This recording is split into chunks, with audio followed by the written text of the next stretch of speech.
حضرت خالد بن ولید صحابی رسول اگر اپنی ٹوپی کے اندر حضور علیہ السلام کے منہ مبارک، حضور علیہ السلام کے بال مبارک رکھ کر جاتے ہیں تو ہر جنگ میں فتح آپ کے قدم چومتی ہے، ہر جنگ میں آپ کامیابی حاصل کر لیتے ہیں۔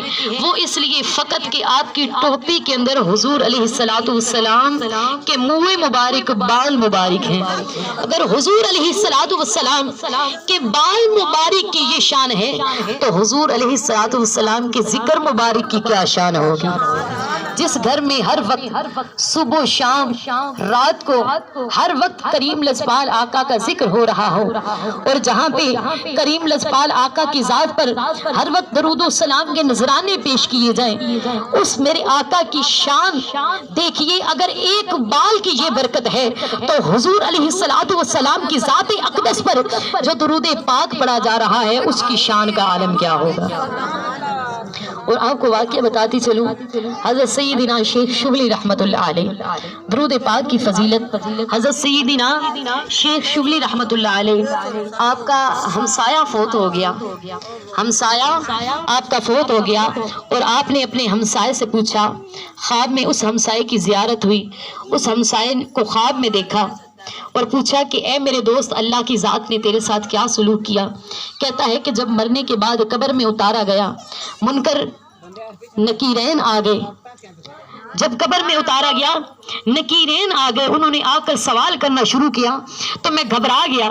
اچانک میری قبر کے اندر ایک نورانی چہرے والے تشریف لے آئے، اچانک میری قبر کے اندر ایک نورانی چہرے والے تشریف لے آئے تو میں کیا دیکھتا ہوں، نکیرین جتنے بھی سوال کرتے ہیں وہ نورانی چہرے والے جواب دیتے رہے۔ میری قبر کے اندر ان کے سوال و جواب کے بعد میری قبر کے اندر جنت کی کھڑکیاں کھول دی گئی اور وہ نورانی چہرے والے جانے لگے تو میں نے روک کے پوچھا، ہے نورانی چہرے والے آپ ہیں کون؟ تو اس نے جواب دیا، میں وہ درود پاک ہوں جو ہر رات سونے سے پہلے تو کملی والے آقا کی ذات پر پڑھا کرتا تھا۔ آج قبر میں تو سے نکیرین سوال کرنے آئے تو اللہ تعالیٰ نے مجھے حکم دیا کہ ایک انسانی شکل لے کر اس کی جاؤ مدد جا کر کرو جو میرے محبوب کی ذات پر درود پاک پڑھا کرتا تھا۔ اگر حضور علیہ السلام کی ذات اقدس پر درود پاک پڑھتے ہیں تو خود درود پاک حشر والے دن ہماری نجات فرمائے گا، قبر میں ہماری نجات فرمائے گا، بروز قیامت ہماری نجات فرمائے گا۔ تو میرے آقا نے فرمایا نا، کوئی مشکل ہو تو پڑھو درود، کوئی پریشانی ہو تو پڑھو درود، کوئی مصیبت ہو تو پڑھو درود۔ میرے کریم لجپال آقا نے فرمایا کہ ویسے تو مجھے درود پاک پہنچاتے ہیں فرشتے، اور جب جمعۃ المبارک کا دن آتا ہے کوئی مجھ پر درود پاک پڑھتا ہے میں خود کان لگا کر درود پاک سنتا ہوں۔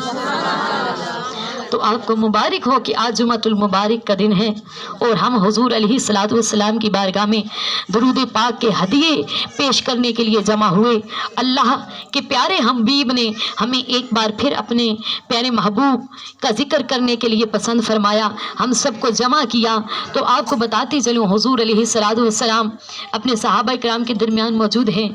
مسجد نبوی کے اندر میرے آقا محمد مصطفیٰ صلی اللہ علیہ وآلہ وسلم منبر کی سیڑھی پر پہلا قدم رکھا تو فرمایا آمین، دوسری سیڑھی پر قدم رکھا تو فرمایا آمین، تیسری سیڑھی پر قدم رکھا تو فرمایا آمین۔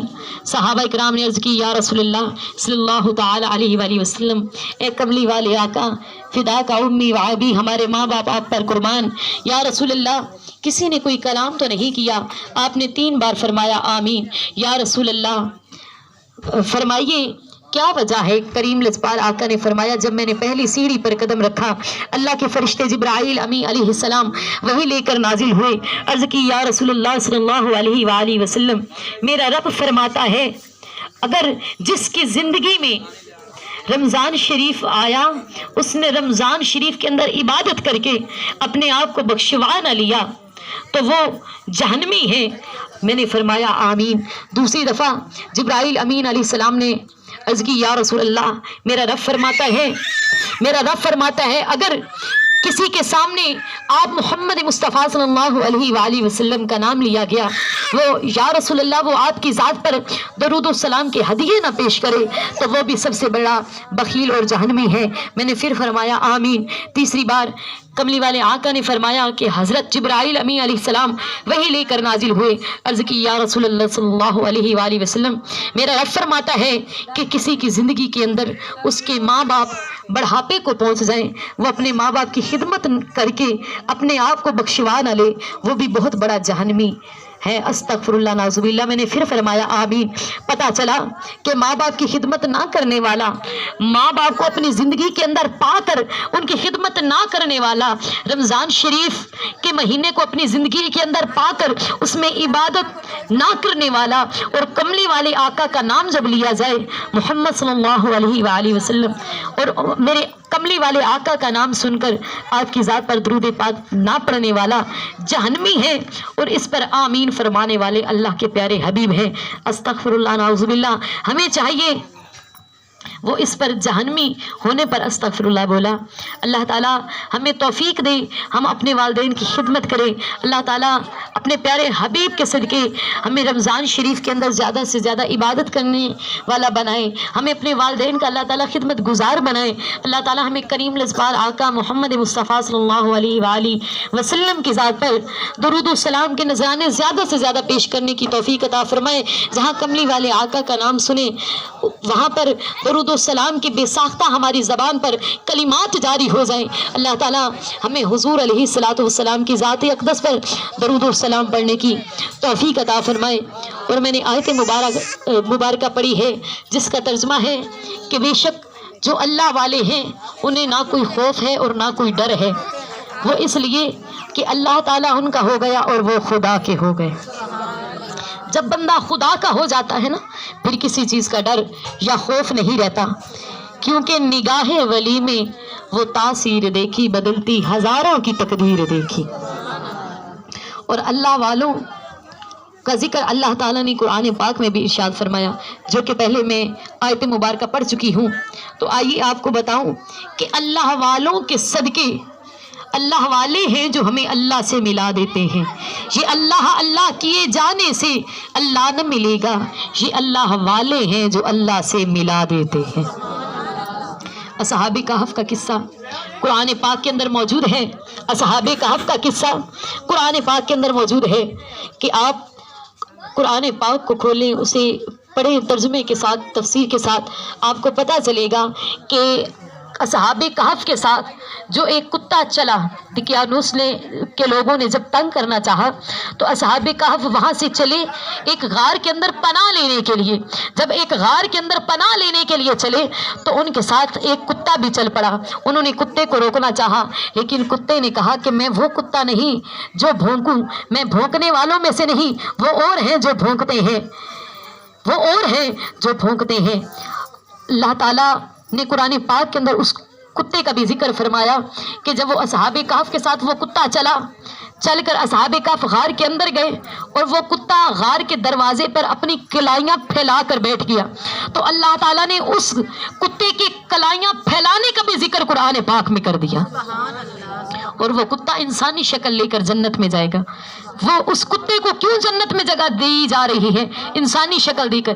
وہ اس لیے کہ اسے اصحاب کہف کی نسبت ہو گئی ہے، وہ اللہ والوں کے در پہ بیٹھ گیا ہے۔ وہ غار کے دروازے کے اگر اس نے اپنی کلائیاں پھیلا دی تو اللہ تعالیٰ نے اس کتے کی کلائیاں پھیلانے کا بھی ذکر قرآن میں کر دیا۔ اگر ایک کتا اللہ والوں کے دروازے پہ بیٹھ جائے، اللہ اس کتے کا ذکر بھی قرآن میں کر دے، اور جو خود نبی کے امتی اللہ والوں کے مزارات پر حاضری دے، یہ کیسے ہو سکتا ہے کہ وہ بخشے نہ جائیں؟ ہم تو پیر سیال لجپال کو ماننے والے ہیں، پیر سیال لجپال کے در پر حاضری دینے والے ہیں، باہو سلطان کے در پہ حاضری دینے والے ہیں، داتا علی حجرویری کے در پہ حاضری دینے والے ہیں۔ ہم سلطان باہو کے، داتا علی حجویری کے، ہم پیر سیال لجپال کے غلام ہیں، ہم ان کے عاشق، ہم مرید ہیں ان کے۔ تو آئیے آپ کو بتاؤں، ہم پیر سید مہر علی شاہ کے مزارات پر بھی حاضری دینے والے ہیں، جن پر میرے کریم لجپال آقا نے بہت کرم کیا تو میرے پیر سیال لجپال نے جن پر اپنا رنگ چڑھایا، پیر سید مہر علی شاہ، جو سید کو رنگ چڑھا سکتا ہے، کیا وہ ہم غلاموں پہ رنگ نہیں چڑھا سکتے؟ ہمارا عقیدہ ہے، ہمارا ایمان ہے کہ پیر سیال لجپال کی بدولت ہمارا حشر میں بھی بیڑا پار ہوگا، قبر میں بھی بیڑا پار ہوگا۔ اور جو مرید ہے، مرید پر نظر ہوتی ہے اپنی مرشد کی، مرشد کی نظر ہوتی ہے اپنے مرید پر، تو اگر مرید ڈگمگائے تو مرشد سنبھال لیتے ہیں، کیونکہ نگاہ ولی میں وہ تاثیر دیکھی، بدلتی ہزاروں کی تقدیر دیکھی۔ ہمیں غم نہیں، ہمیں خوف نہیں، کیونکہ ہماری کمر پہ پیر سیال لجپال کا ہاتھ ہے۔ ہم چشتی ہیں، ہم سیالوی ہیں۔ اللہ تعالیٰ ہمیں اس رنگ کو نبھانے کی توفیق عطا فرمائے۔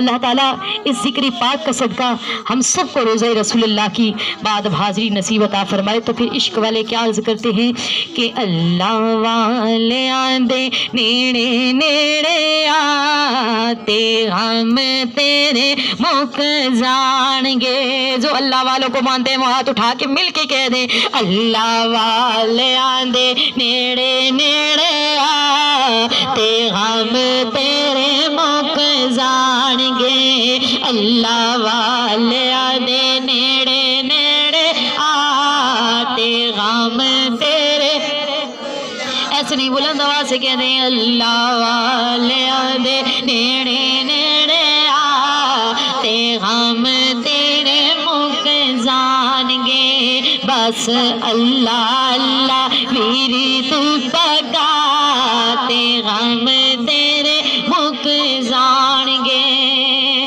موتی چوک جنا دی ہووے اونی چگ دے دانے، موتی چوک جنا دی ہووے اونی چگ دے دانے، پیر جنا دے سر تے ہووڑ کمل وی ہون سیانے، اللہ والے آندے نیڑے نیڑے آتے ہم تیرے گے، اللہ والے آندے نیڑے نیڑے آتے ہم تیرے موک جان گے۔ ہاتھ اٹھا کے مل کے کہہ دیں، یا اللہ جو ہاتھ اٹھا کے ذکر کرے اسے 5 وقت کا پابند نمازی بنا۔ مولا جو 5 وقت کی نمازیں بیٹھی ہیں، مولا جو 5 وقت کی پابند نمازی مائیں بہنیں بیٹھی ہیں، مولا انہیں تہجد گزار بنا۔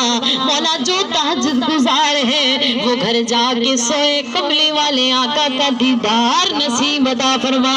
ہاتھ اٹھا کے مل کے کہہ دو، اللہ والے آندے نیڑے نیڑے آتے ہم تیرے کہ، اللہ والے آندے نیڑے نیڑے آتے ہم تیرے گے، جے چھڈ دے وا دنیا ہو سکدے گزارا، جے چھڈ دے وا دنیا ہو سکدے گزارا، محمد نو چھڈیا گزارا نہیں ہونا، محمد نو چھڈیا گزارا نہیں ہونا، جے چھڈ دے وا دنیا ہو سکدے گزارا، ولیاں نو چھڈیا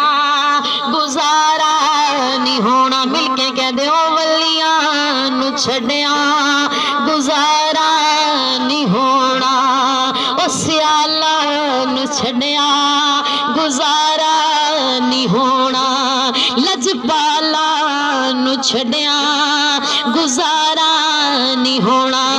اپنے مرشد کی بات کروں، پیر حمید الدین سیالوی رحمت اللہ تعالی علیہ نو چھڈیا گزارا نہیں ہونا، او قمر الدین نو چھڈیا گزارا نہیں ہونا، شمس الدین نو چھڈیا گزارا نہیں ہونا، ضیاء الحق نو چھڈیا گزارا نہیں ہونا، پیر قاسم نو چھڈیا گزارا نہیں ہونا، نور الدین نو چھڈیا گزارا نہیں ہونا، جے چھڈ دے